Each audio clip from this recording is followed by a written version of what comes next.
April 7, 1945. A Japanese sailor grips a cold rail east of Kyushu and watches his world rise into a mushroom cloud visible for 60 miles. Yamato, the pride of an empire, is breaking apart under waves of torpedoes dropped by a barrel-shaped airplane that critics once called a turkey. In that instant, the loser's thoughts are simple and unbearable. The armor was thick, the guns were many, but the sky does not care.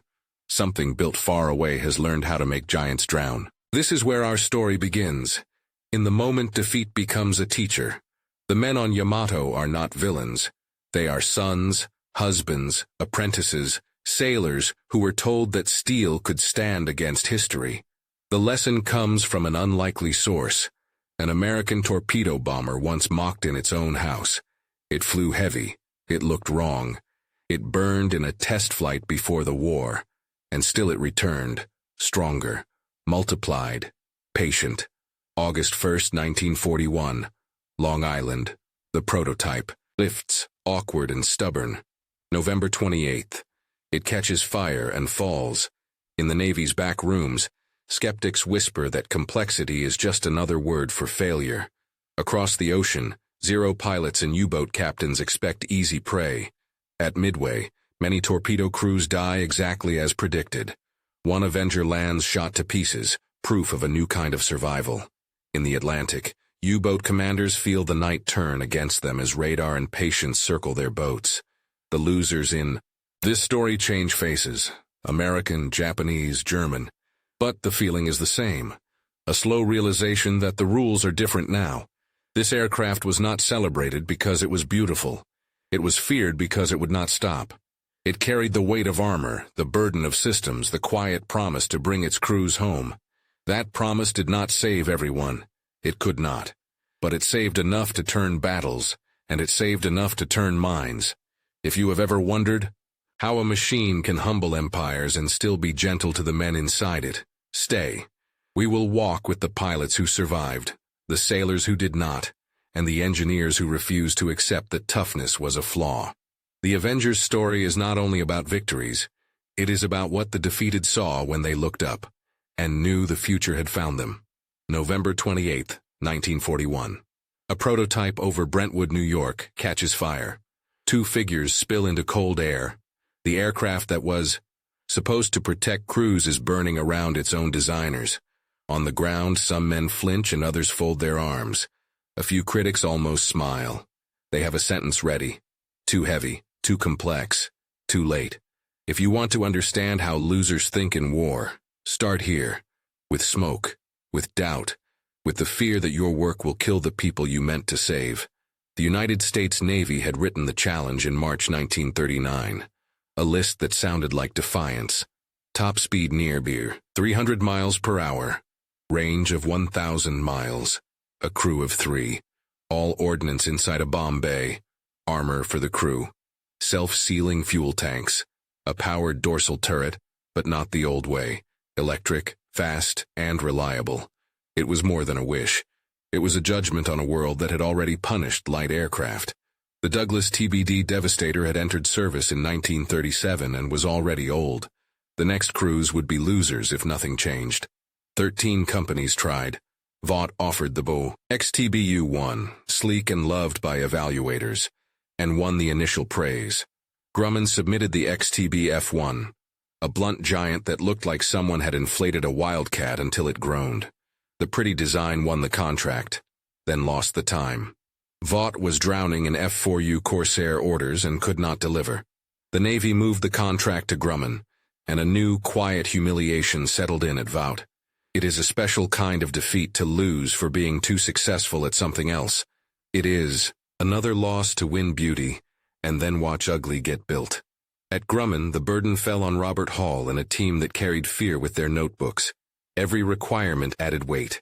Every safety feature meant more systems that could fail. They were told to build a single-engine aircraft with a bay big enough for a 22.4-inch Mark 13 torpedo of 2,000 pounds, or 4 500-pound bombs, or mines, or depth charges. Doors had to open and close in salt spray during hard turns, with bullets punching through hinges. A powered turret had to move fast and survive damage.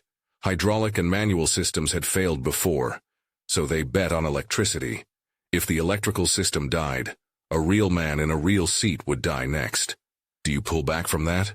Or do you accept the risk because he deserves a better chance than the last crew had? One day in a meeting, while the room argued about geometry and ship elevators, Leroy Grumman picked up a pink eraser and 2 paper clips. He pushed them into the rubber like wings and twisted until a compound angle made sense. The stow wing was born, a fold that swung up and back at the same time, taking a 54-foot span down to 18 feet to fit on carrier decks and elevators. It was elegant and also a confession. This airplane was too big for the old ways. To make it belong to a ship, you had to make it do something no other had done. The Wright R2 6008 engine promised 1,700 horsepower. It was strong and, still barely enough. Empty, the aircraft weighed 10,080 pounds. With fuel, weapons, and crew, 15,005 pounds. The heaviest single-engine aircraft in the world. Inside the Navy, some men called it the pregnant beast. Others, with less kindness, the turkey. These names were not jokes, they were predictions. A heavy aircraft would be slow to climb off a carrier. It would be a clear target in a sky where zeros could pass 300 miles per hour. On bad days, some designers wore those names home like stains. And yet the Navy placed an order for 286 TBF-1s on December 30th, 1940, before the prototype flew. This was not faith. It was panic and calculation. War was coming, and there was no time to wait for a perfect machine. On August 1st, 1941, the prototype lifted from Bethpage, Long Island. It flew like a truck. Control forces were heavy. Visibility from the high cockpit was not kind. It demanded constant work, but it was stable. It carried its load. The turret moved. The bay doors worked. The wings folded. The systems that were supposed to betray the crew did not. Then came the fire near Brentwood that November. Test pilots Bob Hall and Gordon Israel bailed out as the aircraft turned to flame. The loss was more than aluminum. In offices and hangars, men with red pencils marked the program as trouble. Cancel it, they said. Too many systems. Too many parts. Too many ways to fail. Have you ever felt the room tilt against you? After years of effort? That is what Grumman's team felt. Careers and promises at risk, and not only theirs. The men who would fly this thing needed it.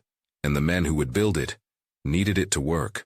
When something burns before war even starts, it is easy to say you saw it coming. Grumman did not pause. The second prototype was almost ready. Changes were made in stress and heat. Problems were solved the way true engineering is done. One failure at a time. With hands. With late nights with arguments that end in a better rivet. On January 3rd, 1942, less than 5 months after the crash, less than 4 weeks after Pearl Harbor, the first production TBF-1 was finished. The world had changed. There was no longer patience for victory by theory. There was only production, and the hope that a design that survived its own funeral could survive the enemy. By early June 1942, more than 100 Avengers were in Navy hands. 6 were assigned to Torpedo Squadron 8 for evaluation. The squadron's Devastators had sailed on Hornet already. The 6 new aircraft arrived at Pearl Harbor hours after the carriers left for a small atoll called Midway. Volunteers were called for. Men stepped forward, who had never flown out of sight of land. Think about what that means. You raise your hand for a mission in an airplane that the Navy has called a turkey, that your own colleagues suspect, against pilots who have been at war for years. Why do you do? Pride, duty, fear of being the one who did not volunteer, or because you believe that this machine, heavy as it is, might bring you home when the old one would not. Inside the TBF, the rooms were tight but purposeful. The pilot sat high. The turret gunner climbed into his electric promise. The radio man faced his gear, the chance of warning, and the chance of rescue. The bomb bay below was a mouth that could accept a torpedo as long as an oath, or 4 500-pound bombs, or depth charges that would later find submarines. Every system that critics called overdone was there to give the crew another minute when minutes mattered. The self-sealing tanks, the armor behind the seat, the folding wings to fit on a small ship when the big ones were busy. the electrics to move faster than hands and fluid ever had. But none of that erased the doubts. The controls were heavy. The visibility was still not good. Carrier decks were narrow and rough. Salt ate metal. What happens if the turret fuses blow in rain? What happens if the bay doors refuse to open with a 2,000-pound torpedo inside as you drop toward a ship and cannot pull up? How much of a future hangs on whether a locking pin engages? These were not academic questions. They were the questions of men who did not want to be the next set of names in a telegram. We think of winners as people who always expect to win. The early story of the Avenger is not that. The early story is a line of small losses stacked like sandbags. The contract Vought lost when success elsewhere strangled it. The first prototype turned to ash. The first nickname stuck to skin. The first order placed before proof. The first pilots who felt the controls fight them. The story is also a chain of stubborn answers. A pink eraser and paper clips in a room full of doubt. A turret that ran on wires when the old ones ran on oil. Doors that opened under spray. A wing that folded because it must. There is another set of losers in this story, and they do not know it yet. Across the Pacific, Zero pilots who had shredded slower torpedo bombers in China, at Pearl Harbor, and in the Dutch East Indies, waited to hunt again. Their confidence was earned. They had speed, training, and doctrine that worked. They expected American torpedo aircraft to be slow and fragile. They expected to watch them burn at low altitudes, easy targets in clean daylight. The morning of Midway, their expectation would meet a new fact. An aircraft that could not match them in elegance but could bleed and keep flying. Before that morning, there was one more quiet defeat. Many in the Navy had judged the Avenger by how it felt to fly, not by what it did when hurt. To them, complexity was weakness. A heavier structure was an insult to pilot skill. But war is not a taste test. When the bomb bay doors on this machine opened under fire, when the turret turned even as a gunner wiped blood from his sleeve, when a torn hydraulic line did not end a flight, because the airframe would tolerate abuse, the Navy would learn a new word for complexity: survivability. People who lost friends to simpler designs would start to think in a different way. That shift would not ease their grief. It would give point to the next mission. We should pause here with an unpopular feeling. Sympathy for those who will be on the other end. The men on enemy decks, the pilots in enemy cockpits, the radio operators who will call out contacts that lead to their own deaths are not symbols. They are people who believed their protection was enough. They will face an aircraft that was not built to be loved, but built to refuse to die. The shock of that realization belongs to them. The fact of it belongs to the crews inside the Avenger. One more curiosity before we go forward. When the team at Grumman argued about the folding wing, they were not only solving a carrier problem, they were making the Avenger able to live on smaller ships, to appear in more places, to be used by more squadrons. In time, the smallest escort carriers would carry them, and the ocean would become smaller for submarines and surface ships. But in 1942, it was still an act of faith to build for a wider war you could barely imagine. Faith is often another word for fear that did not stop the hand. June came. Orders moved fast. 6 new Avengers were told to fly to a place most of their pilots had never seen, over a map that was more ocean than land. They would take off not from a carrier, but from Midway Island.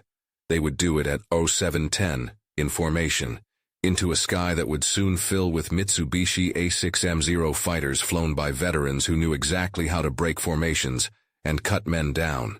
The Avenger's dorsal 50 would find targets. The ventral 30 would try to keep a line behind them. Clean. The bomb bays would carry torpedoes that needed a slow, straight path to the sea to arm and run true. The pilots had been told this many times. Slow and straight is how you die. Slow and straight was also the job. We end this first part with a truth that does not flatter anyone. No design is brave. Only people are. The machine can make their courage useful or waste it. The Avenger's designers had promised not speed or grace, but a better chance.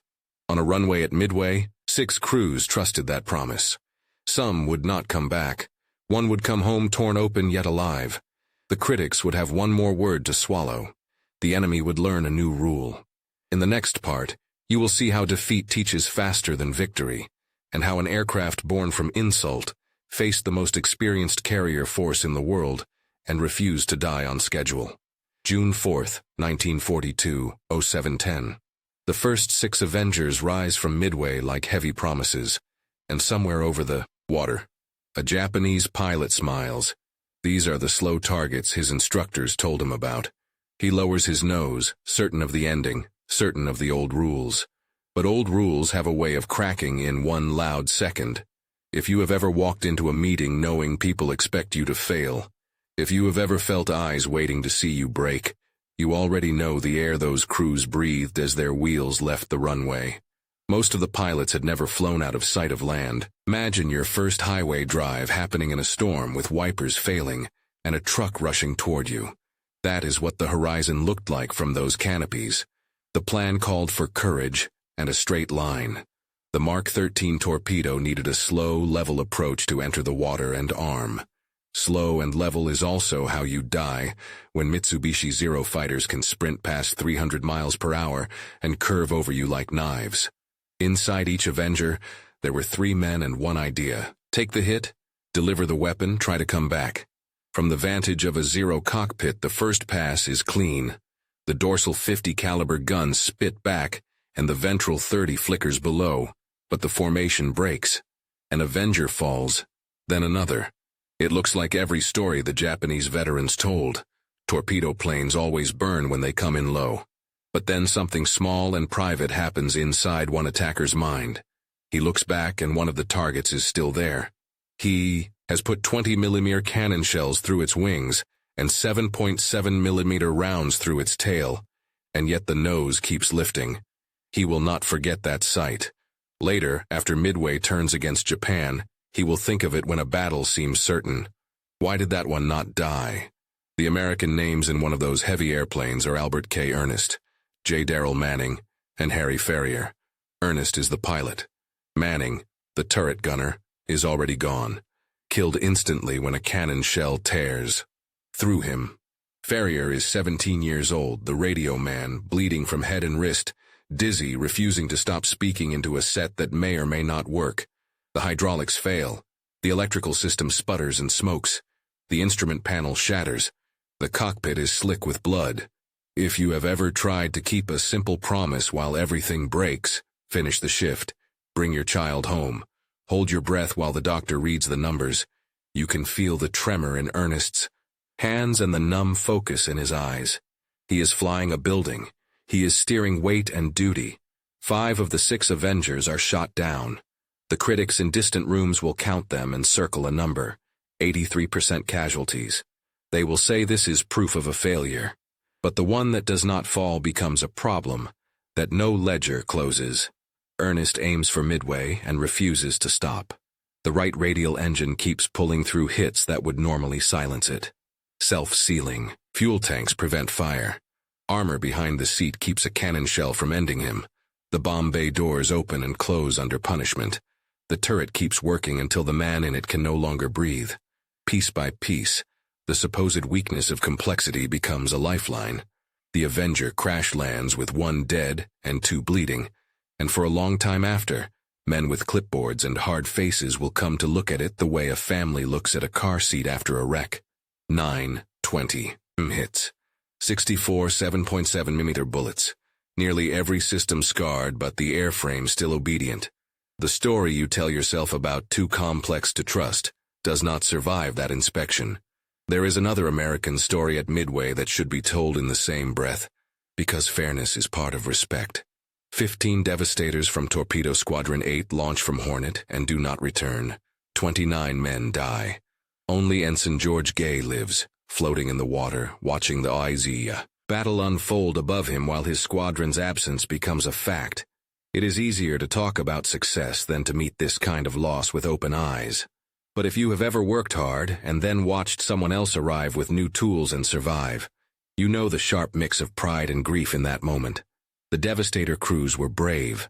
The Devastator was old. The Avenger was new and unforgiving, but when it broke, it tended to break last. On a different day, in a different sky, those roles might have reversed. War chooses without fairness. Design can tilt the choice, not erase it. What does this have to do with your life? More than it seems. The Avenger's promise to its crews is the same promise you look for in simple things. A seatbelt that locks, an airbag that opens, a backup drive that keeps your child's photos when a laptop dies, a neighbor who answers at midnight when your car will not start, the steady friend who says, "I will drive." We often reward elegance and speed and forget the quieter virtue, the ability to keep going when hit. The Avenger was built to be reliable when the sky turned mean. It was a hard airplane to love on a good day, and a vital one to trust on a bad day. You have known people like that. They are not fashionable at parties, they are the ones you call when it matters. Back in the Pacific, in the lull after the first passes, another Japanese pilot circles and sees a ribbon of oil behind the lone returning Avenger. He is trained to finish the wounded. He dives, presses the trigger, and the American turret answers with slow mechanical patience. The Japanese pilot breaks off to avoid a collision with the water and comes back around. Before he can fire, the Avenger slips into clouds.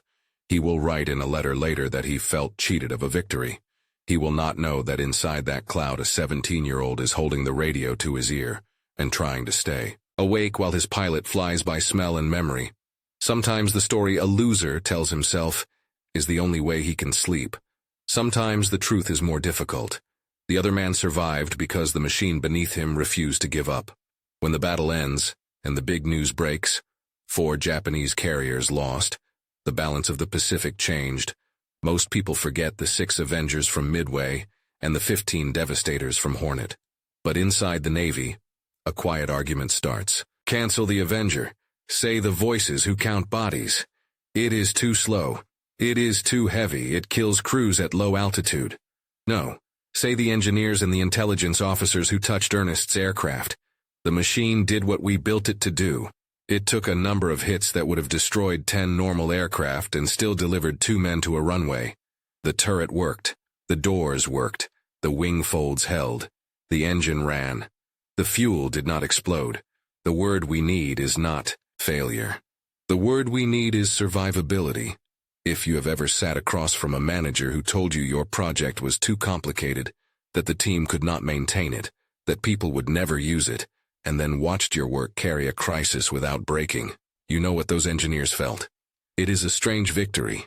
No parade, no headline, just the heaviness of being right and the new weight of responsibility when the Navy says, build more. Now think of your morning routine. You back up your phone without thinking.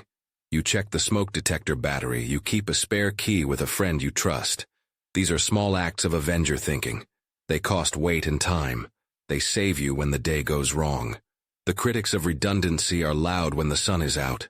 They go quiet when the lights fail. The men who flew the Avenger knew that truth in their bones. They chose the airplane not because it was beautiful, but because it was designed with the assumption that the worst would happen. There is suspense in that choice because a machine like this does not flatter its pilot. It demands muscle and attention. It resists the romantic story of a man dancing with a perfect wing. It is more like pushing a heavy door open so people can run through. That, too, is something you know. It is the job you do that saves others time and earns little praise. It is the late shift at a hospital when the copy machine jams and a nurse still gets the forms where they need to go. It is the parent who keeps the car running long enough to get to school.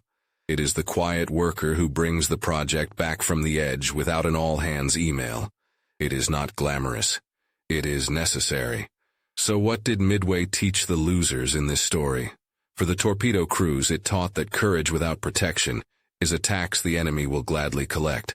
For the Japanese pilots, it taught that some targets are no longer fragile, and that a new arithmetic of risk has entered the sky.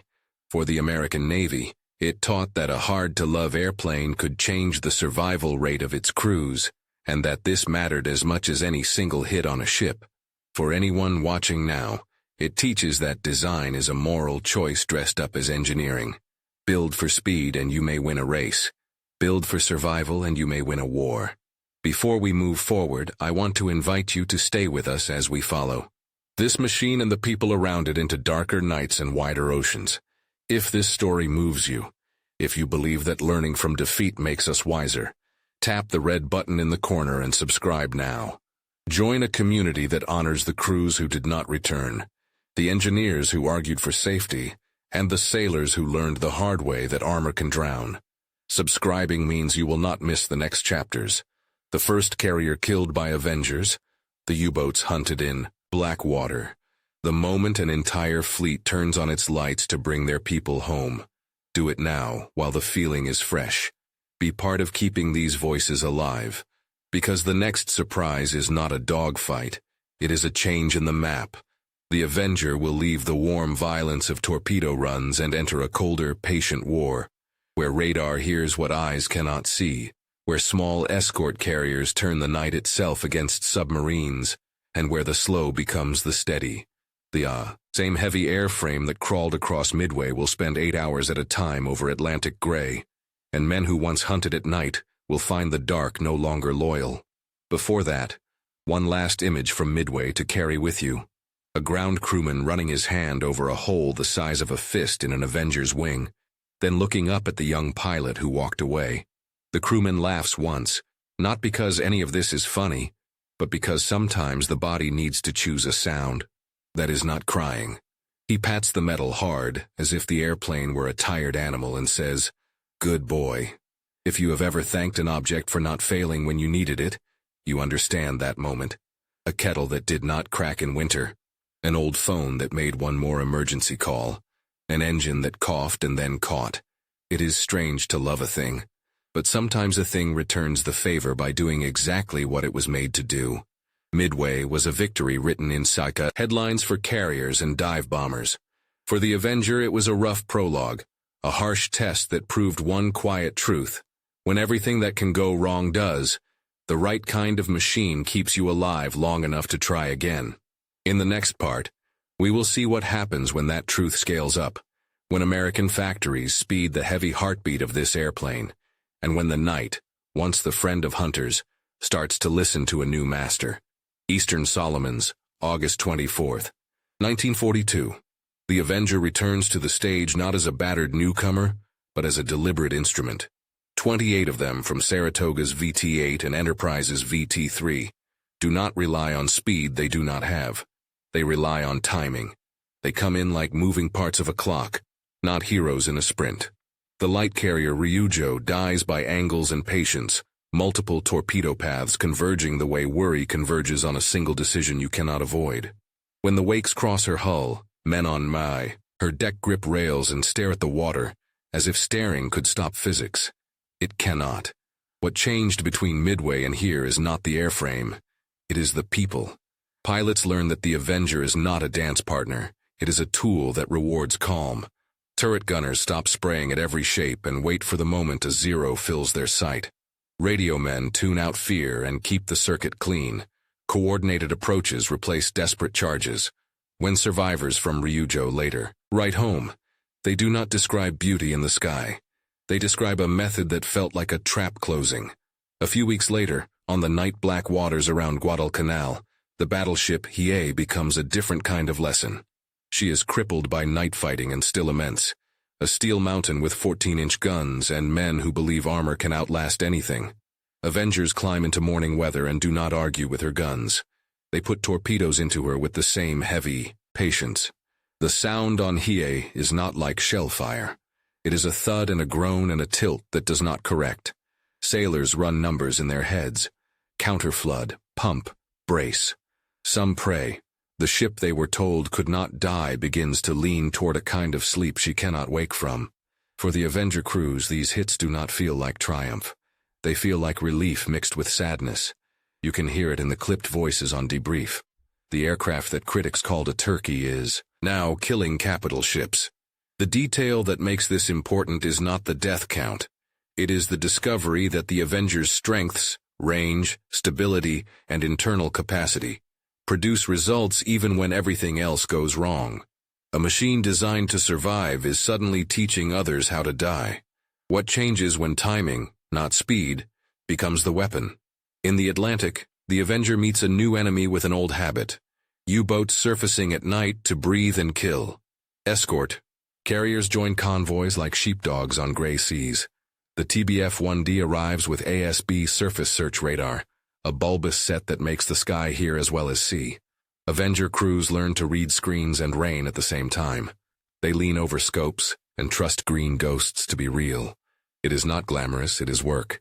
8-hour patrols, cold coffee, scanning the same arcs until brain and ocean blur. The tactic is simple and hard. Find a surfaced U-boat on radar and attack fast with rockets or depth charges, forcing a dive. Once submerged, the submarine slows to a crawl. Drop sonobuoys and draw a circle around the sound. Call destroyer escorts and keep the target's head underwater until help arrives. If the boat tries to surface and sprint, hit it again. If conditions and training line up, drop the Mark 24 Fido, an acoustic torpedo that listens for the submarine's propellers and hunts like a small, patient animal in the dark. The Avenger becomes less a bomber and more a conductor, turning separate instruments, radar, sonobuoys, torpedoes, ships, into a single song. For the German crews, the night shrinks. A watch officer climbs the conning tower, breathes diesel and cold air, and hears something he cannot reconcile: an aircraft engine where no aircraft should be. A second later, white water erupts as charges fall, and the captain orders a crash dive. Inside, red lights, sweat, and quiet panic. Depth gauges tremble. The boat shudders. Beyond the hull, a pattern of explosions that feels like someone knocking on your own coffin. The batteries drain. The air thickens. In letters they will not send, sailors will try to describe the way time stretches when you can no longer tell if a sound is outside or inside your head. Between May 1943 and May 1945, Avengers from American escort carriers will sink or help sink 35 U-boats in the Atlantic.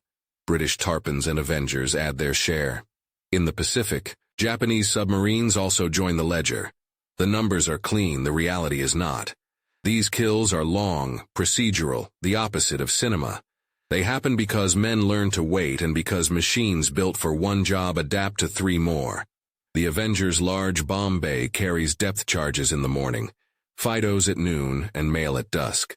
The same wings that once folded into hangars now hover over gray swells listening for the faintest sound of a human engine hiding from the world.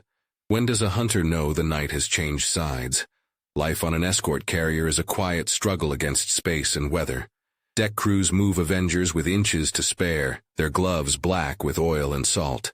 The stow wing, born from an eraser and paper clips, earns its keep every hour, turning a giant into a ship's guest. Pilots sleep next to machinery that never sleeps. They wake to briefings that repeat the same phrases like prayers. Track, fix, hold, do not lose. Contact, hand off clean. They know that one broken radio or one fogged radar scope can turn a sure kill into an empty circle of waves. In this world, the Avenger's bomb bay becomes a toolbox, not a shrine. Depth charges for shock. 500-pound bombs for surface runners. Mines for choke points. Sonobuoys by the crate. The top-secret Fido trotted out under canvas and handled like a live secret. The crew moves through a ritual that looks like a garage at war. Racks swap out. Arming wires are checked twice. Lists are read. And a plane that landed with cameras can launch with explosives in minutes. This is not luck. This is design serving logistics. Consider one night patrol. The radar flickers, paints a contact at 5 miles. The pilot lowers altitude to keep clutter down. The radio man counts, checks, speaks, his voice steady. The turret gunner, eyes straining, sees nothing and says nothing. Do they attack to force a dive and risk losing the fix? Do they shadow and risk the boat diving on its own? The choice is a knot in the chest. Then the scope brightens. The pilot decides. Rockets ripple down. The ocean erupts.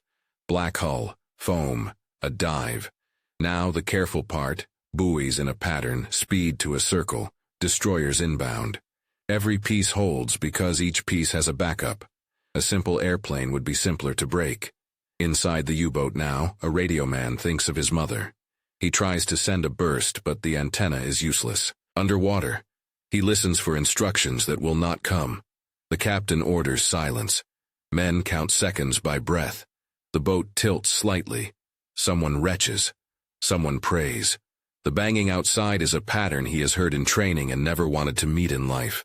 If they survive, he will say the enemy made the night unfair. If they die, He will be a number in a report that says an Avenger assisted. The big words of strategy will step over the small words he never had time to write.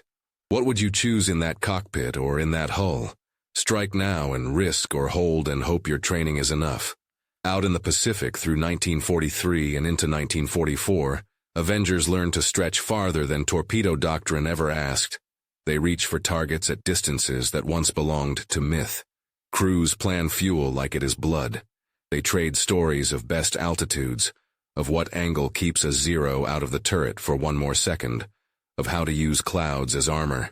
The killing of Ryujo becomes less a story about that ship, and more a reminder about method. The finishing of Hiei becomes less a boast, and more a warning to other giants. The Avenger's voice hardens, not louder, just more sure. Psychology changes with the machine. The Avenger does not tempt you to show off, it teaches you to finish. In briefings, leaders talk about survivability, as if it were a tactic. It is. Crews sit a little straighter when someone reads back the tally of holes an aircraft brought home last week. They build habits around the heaviness, power settings that save gas, turns that save time, approaches that save skin. It is not romance. It is craft. The aircraft's reputation grows not because it cannot be killed, but because it so often refuses to die on schedule. There is still a stubborn problem. The Mark 13 torpedo, improved but not perfect, still demands a slow, straight drop to behave. The path to a kill can still be a path to a funeral. So squadrons practice alternatives with zeal, skip bombing, low bomb drops, rockets against small ships. The internal bay that once seemed an awkward cave reveals its gift. It takes whatever the day demands. The Japanese will feel this shift. Surface ships are no longer hunted only by torpedoes. They are harassed by weapons they cannot always anticipate. Picture a Japanese deck crew on a different light carrier months after Ryujo. They look at a radar display fitted, in haste, listen to a warning circuit that crackles too late and feel the new fear. Attack at distances where lookouts are blind. They carry more smoke pots. They drill more often. They watch the horizon and imagine Avengers in the gaps. The sky has become a system, not a stage, and they are learning it in the hardest way. When does a machine stop being a single aircraft and start being a way of war? The answer hides in factories and manuals as much as in cockpits. General Motors' Eastern Division will soon be building TBMs by the thousands, and with them comes a flood of parts, tools, and procedures that make a complex airplane practical. Pilots rotate through checklists written by men who turned pain into paragraphs. Radio men carry spares because someone once needed a fuse at the wrong hour. Turret gunners rehearse clearing jams with their eyes shut. A culture emerges around the Avenger that is as important as its metal. We prepare for the worst and expect to keep going. By 1944, the Avenger stands in two worlds at once. In the Pacific, it remains the patient ship killer and the unglamorous workhorse for strikes, patrols, and rescues. In the Atlantic, it is the cold shepherd, leaning into spray and static, turning the night into an ally. The loser's perspective is not a single face anymore. It is a fisherman in La Rochelle who watches a widow fold a flag. It is a Japanese machinist who tightens bolts on a pump that will not have time to save anyone. It is also an American mother who opens a telegram and learns her son came home because a wing stayed on long enough to land. The next test will push everything further: range, endurance, and the human limit of flying back in darkness to a deck you cannot see. The Avenger's heavy strengths will meet a new kind of risk: fuel running low, light fading, judgment stretched, and somewhere in the Pacific, a fleet commander will decide whether doctrine matters more than men's lives, or the other way around. A factory floor in 1943 smells like oil and hot metal, not glory. In one corner, a TBF sits held together with sheet metal screws. It is not broken. It is a lesson. Grumman has delivered this PK Avenger, so that General Motors' Eastern Aircraft Division can take it apart like a clock, learn every gear, and build it again, faster. GM has never built an airplane. Leroy Grumman doubts they can build even one. Bangs. War's peak, they will build more than 3 times as many Avengers as Grumman itself. 7,546 TBMs to Grumman's 2,290 TBFs. At Bethpage, the engineers watch an automobile company teach itself to speak aviation.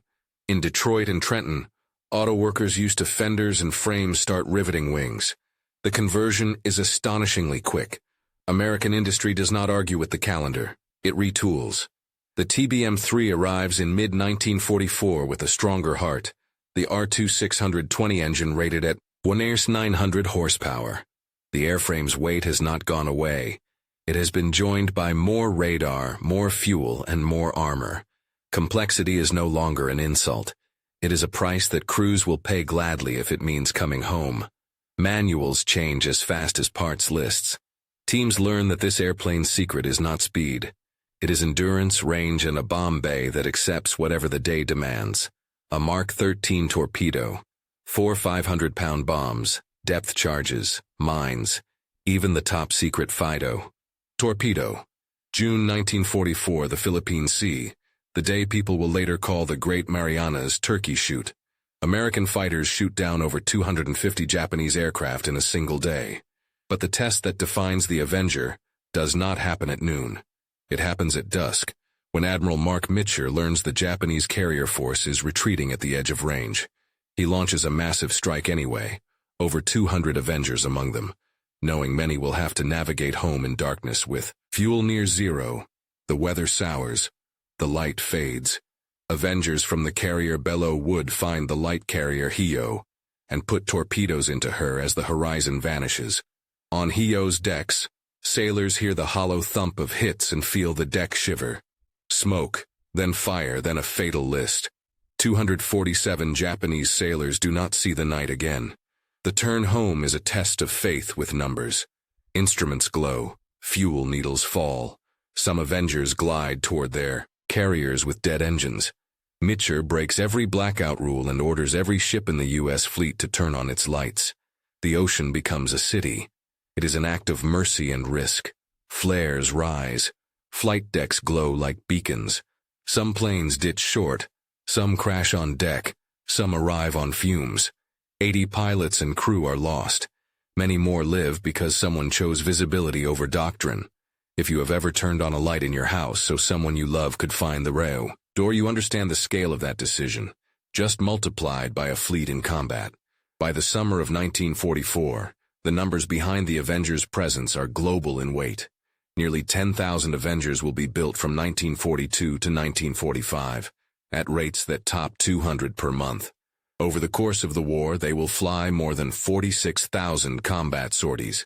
Total combat losses will be 729 aircraft, a loss rate of 1.58% per sortie. Anti-aircraft guns will account for most of those, fighters for very few, and the rest will be accidents, often on hard carrier landings in foul weather. These statistics are not abstract. They are the difference between a radio man returning to teach the next crew and a bunk that stays empty. October 1944 brings Leyte Gulf, the largest naval battle in history, where the Avengers' stamina and improvisation meet their fiercest test. Over 200,000 personnel are committed. The Japanese scatter their remaining power across 4 thrusts. American task. Groups stretch across hundreds of miles. Approximately 400 Avengers take part in the battle's phases, in roles ranging from torpedo attacks to close air support to frantic harassment of capital ships. The air crews are veterans now, but the pace of events compresses decisions into seconds. At dawn on October 25th, off Samar, Taffy 3, 6 escort carriers, 3 destroyers, and 4 destroyer escorts, finds itself facing Admiral Takeo Kurita's center force, 4 battleships, 6 heavy cruisers, 2 light cruisers, and 11 destroyers. The Americans are armed for ground support. Many Avengers carry no torpedoes and no armor-piercing bombs. Some carry only depth charges and small bombs fitted for beach targets. From the decks of tiny carriers like Gambier Bay, commanders launch everything anyway. Avengers attack with what they have, and when they have nothing, they make dry runs to draw fire and break formations. Wildcats strafe and distract. The destroyers and destroyer escorts charge, laying smoke and firing torpedoes in actions that read like final letters. On the Japanese bridges, officers do the math and do not like the sum. The American attacks come from too many directions, too fast to be the small, weak air group they expected. Gambier Bay is hit and sinks, taking more than 100 men. 3 American destroyers are lost in those furious charges. But the ferocity and coordination convince Kurita he is facing fleet, carriers and a full air wing. He retreats through the San Bernardino Strait, leaving the invasion beaches standing.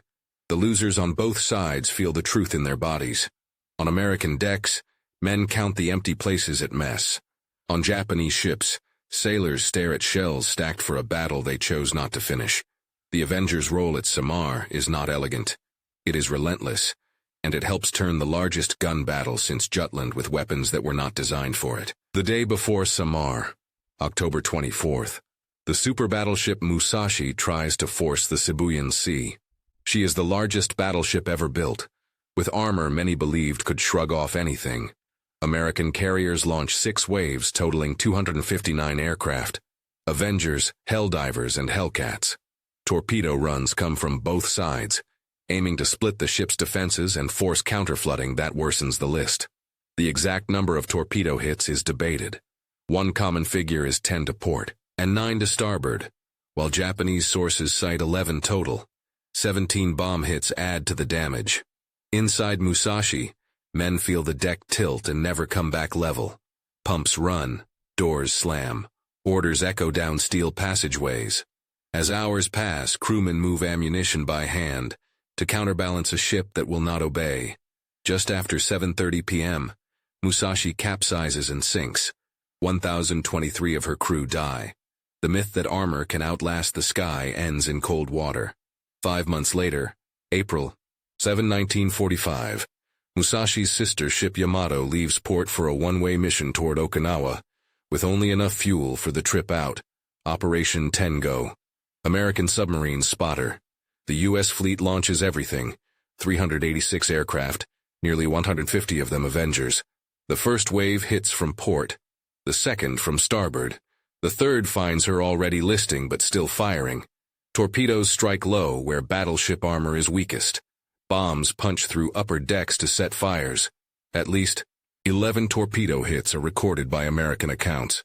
Water floods compartments, power flickers. The list grows. Yamato's crew members, sons and husbands and craftsmen in uniform, fight physics with pumps and muscle. At 2:23 p.m., Yamato explodes. The mushroom cloud is visible from 60 miles away. Between 2,500 and 3,100 of her crew are lost. The battleship era does not end in a duel. It ends under converging wakes drawn by aircraft that refuse to play by old rules. A viewer might ask, if these aircraft were built to launch torpedoes, why do we soon see them so often carrying bombs and rockets? Because war shifts. By late 1944, surface ships rarely present daylight targets. Torpedo attacks require slow, straight runs that expose aircraft to heavy fire. The Mark 13, improved late in the war, still imposes a tactic that can be fatal. Squadrons adapt. The Avenger's internal bay takes 2,000 pounds of bombs. Its wings take rockets. Pilots practice skip bombing against hulls and precise drops against bunkers.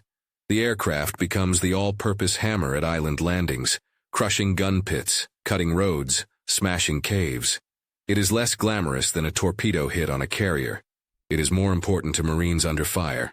The same frame that sank giants also carries stretchers, mail, and spare parts.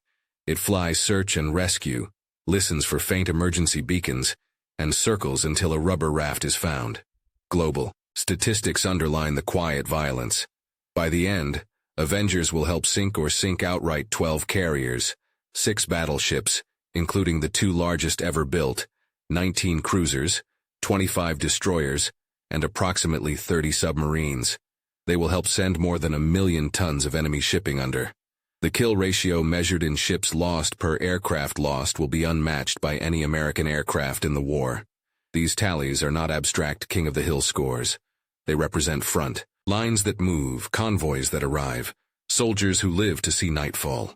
They also represent families who do not on every side of the ocean. Unexpected facts have a way of cutting through the noise. That PK Avenger held together with sheet metal screws is one of them. It turns a fighter town into a training ground for an auto giant and multiplies output beyond what any skeptic predicted.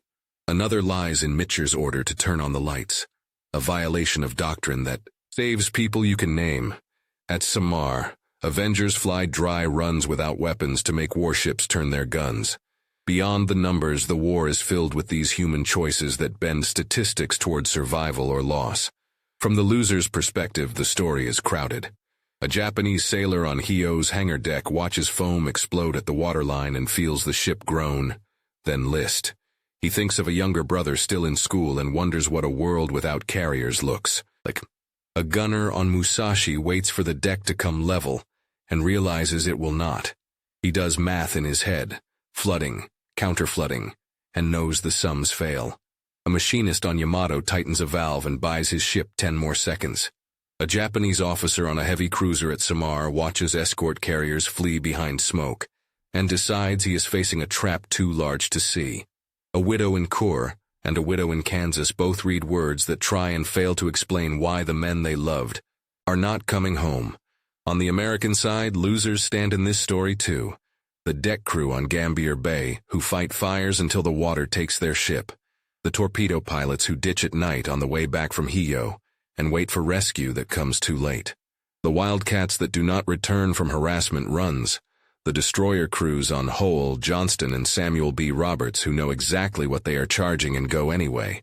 Every victory in the ledger of Avengers is written alongside these losses. The aircraft's promise is not to cancel sorrow. It is to keep it from being the only outcome. By late 1944, the Avengers' shape in the sky carries a reputation.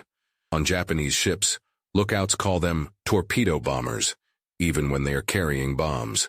The name sticks because fear sticks. On American decks, pilots see the Avenger as the aircraft you trust when the weather turns mean and the target is far. It is not lovable the way a nimble fighter is lovable. It is respected. It grows heavier as the war grows more complex, and it accepts that weight. The industrial miracle behind it keeps running. General Motors teaches assembly lines to stop at nothing.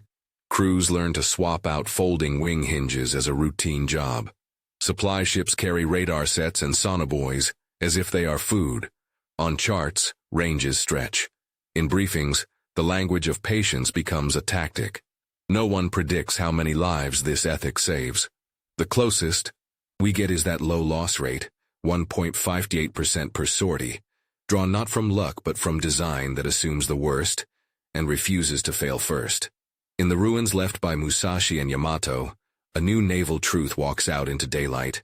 Armor defeats shells, but it cannot defeat a system. A system is radar on a search plane, air groups coordinated across carriers, bomb bays that change weapon types in an hour, engines that bring men home after taking hits that should have been final, and an admiral willing to light the sea for his pilots.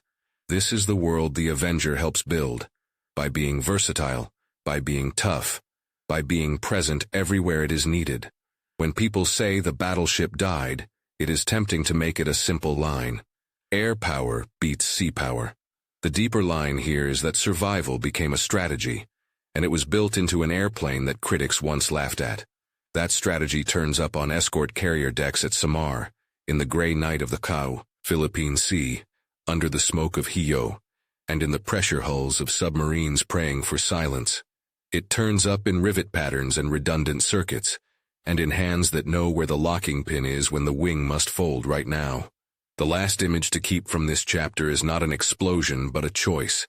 A pilot lining up on a ship with the wrong weapon, and making the run anyway because confusion on the enemy's bridge can save a beachhead.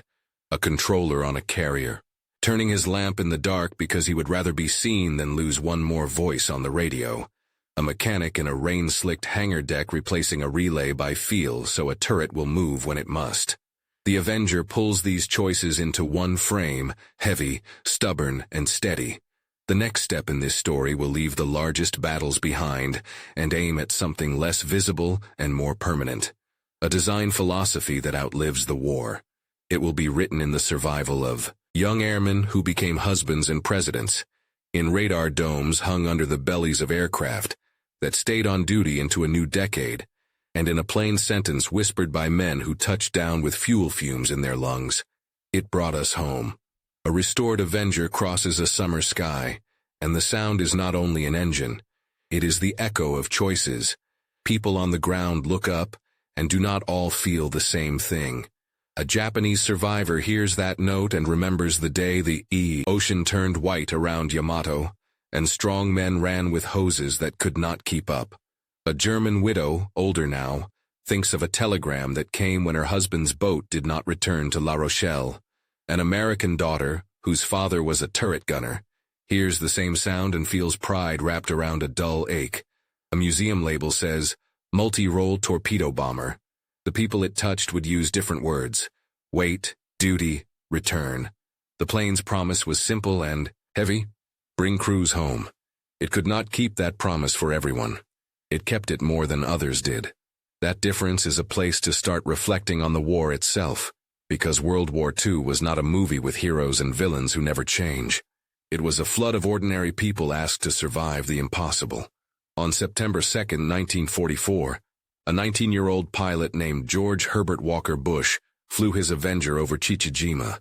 His plane was hit and burning. He finished his attack, turned toward the sea, and bailed out through smoke. He hit his head on the tail and fell bleeding into rough water. His crew, William White and John Delaney, did not make it out. A submarine found Bush after hours in a raft. He would live to become a husband, a father, and later a president. This is often told as a story of luck and courage. It is also a story of grief. Two families heard new silence at their tables.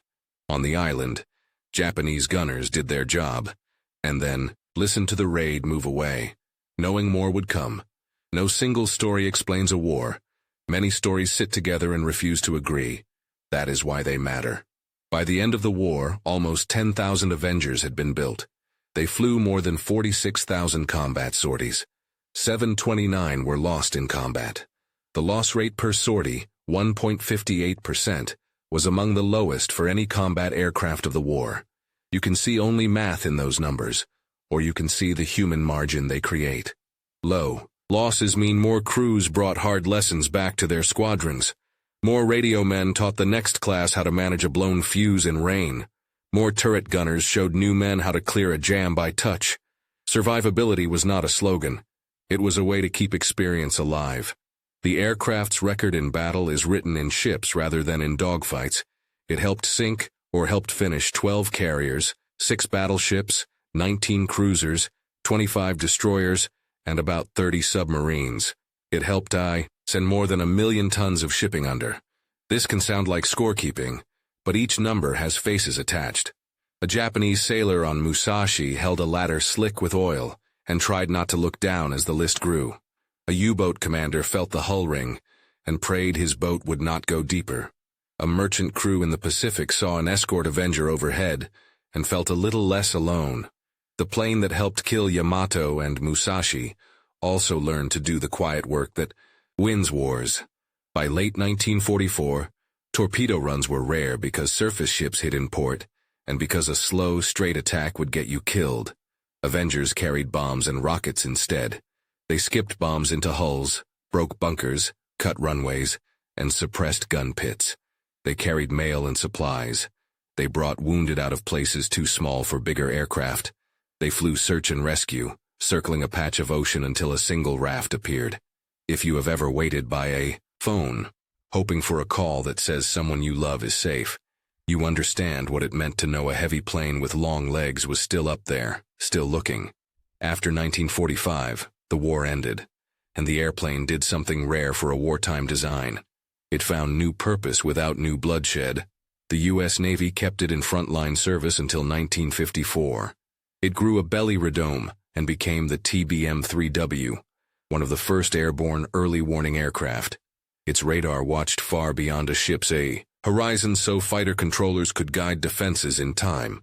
It became the TBM-3S for anti-submarine patrols, carrying sonobuoys and refined gear to find quiet threats. The Royal Canadian Navy flew Avengers until 1960 in the cold North Atlantic, hunting Soviet subs before those subs could hunt convoys. France flew them from Arromanches in Indochina. The Netherlands flew them from Carol Dorman. Brazil and Uruguay used them for maritime patrol. Japan, whose fleet had suffered under Avenger attacks, flew them too in its new maritime self-defense force. A Japanese crewman in the early 1960s could look out over water and hear the same engine note that once signaled danger. Now, it signaled protection. History's edges are not clean. Sometimes the instrument that breaks you comes back as a tool you use to keep others safe. There were other torpedo planes in the war. The Douglas Devastator was brave and outclassed. The Nakajima B-5N Kate did terrible damage and then faced a world it could no longer survive. The Fairy Swordfish is remembered with love because it did what it could with what it had. The Curtiss Helldiver killed ships and wore out friendships with mechanics. The Avenger was called ugly at first. It was not fast or graceful. It was, by design, kind to its crews when the sky turned cruel. That kindness is a word we do not always use for machines. We should. If you have ever held a child in a car seat and pulled the straps one more notch tight because you could not stand the thought of failure, you understand the Avenger's design philosophy. Redundancy, armor, self-sealing tanks, systems that keep working after one part breaks, weight where it saves lives. These choices cost speed and money. They save people. In war, the line between a brave death and a useful life can be as thin as a relay that does not fail in rain. This is not only a military lesson, it is a human one. Build your systems at home and at work to survive the hit you do not see coming. Do not fall in love with elegance that abandons you when it matters. The factory story matters too. General Motors' Eastern Aircraft Division took a plane held together with screws, took it apart, and learned to build it like a car. Workers who had never riveted a wing learned fast. The lines ran 3 shifts. At the peak, more than 200 Avengers left the factories each month.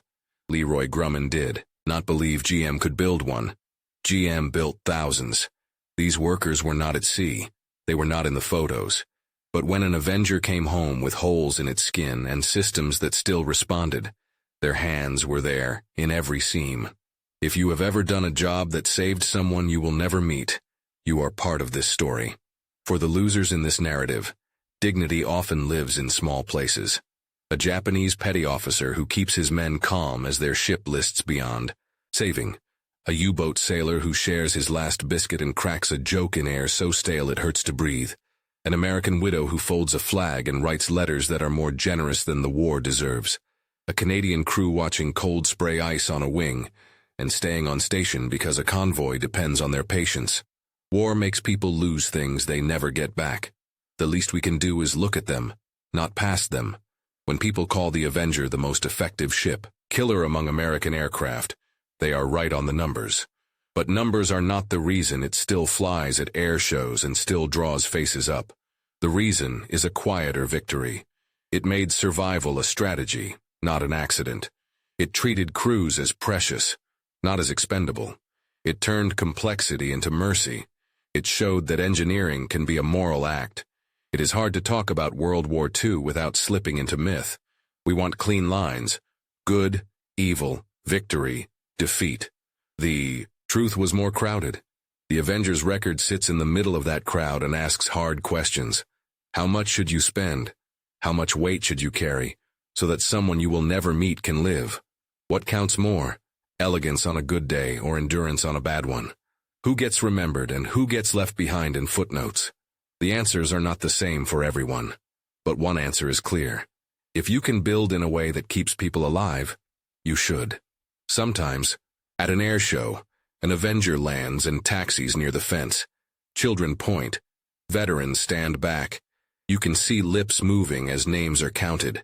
A few hands touch the skin when they are allowed. People often thank the volunteers who keep these planes flying. Some also thank the plane itself, a soft pat on metal, a private word. It is an odd thing to talk to an object. It is also sometimes exactly right. The Avenger was built to be more than parts. It was built to carry hope through fire and rain, and then carry it home again. If this story moved you, if it made you think about who lost and who lived and why, stay with us. Subscribe to the channel so you do not miss the next stories of people and machines that change the way we survive. Like the video to help this reach others who care about history, as a way to understand the present.